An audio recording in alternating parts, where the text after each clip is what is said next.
Hello guys! So ayun na nga, samahan niyo ako na magdikulay o magpalit ng kulay na tong damit ko na to. Actually guys, okay naman yung kulay niya na light pink color. Pero kasi pansin ko, pag light siya, parang ang nipis niyang tingnan. So, kaya nag-come up ako na what if palitan ko na lang siya ng kulay from light pink to dark color.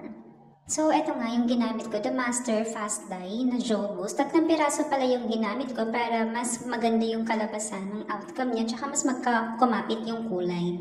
And of course, syempre, nagpakulo na rin ako ng tubig. Tapos, sinukat ko lang siya guys sa isang tabo, yung sukat ng tubig, para hindi malabnaw yung kulay ng Joe Boost natin. Tapos, syempre, ito, ilagay na po natin yung ating Joe Boost na 3 piraso.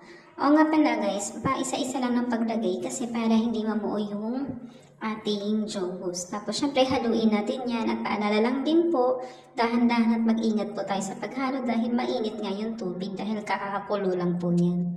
Tapos ito na yung damit natin. Kita nyo naman, ayan, kita nyo yung difference niya from light to dark color. So parang trinay ko muna siya na isawsaw ng konti para makita ko kung ano yung magiging outcome niya. Tapos, ayan, syempre, halu-haluin lang natin yung damit doon sa Joe Boost na hinalo din natin. Tapos, guys, ano pala, ibabad lang natin to ng kahit 5 to 10 minutes para mas kumapit pa yung kulay niya or hanggang sa lumamig lang yung tubig. Then, pwede na natin siyang iahon. Tapos, ayan, syempre guys, ito na nga yung kulay niya kasi lumamig na yung tubig. So, medyo kaya na natin siyang hawakan. Kita niyo naman yung difference guys, di ba? From light pink to gray. So, okay na ako dito sa kulay na to. Hindi ko na siya, kahit hindi na super black. Pero mas okay yung outcome na to na naging gray siya. Kasi hindi na manipis tingnan yung tela niya kapag ka naisuot siya. Tapos, syempre, after that, banlawan muna natin. Nilabhan ko na rin pala siya guys kasi para ma-sure at saka makita ko kung talagang kumapit ba yung kulay after malabhan. So, nilabhan ko siya, then sinabunan ko na din. Yung parang nilabhan ko na rin siya na talagang labat talaga.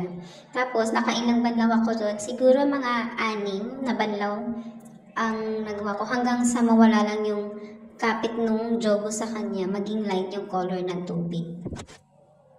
And ayan guys, so tingnan nyo naman yung tubig. Kapag ganyan na yung kulay ng tubig niya, as in hindi na sumasama yung kulay ng Joe Boost, so pwede na yan, okay na yan.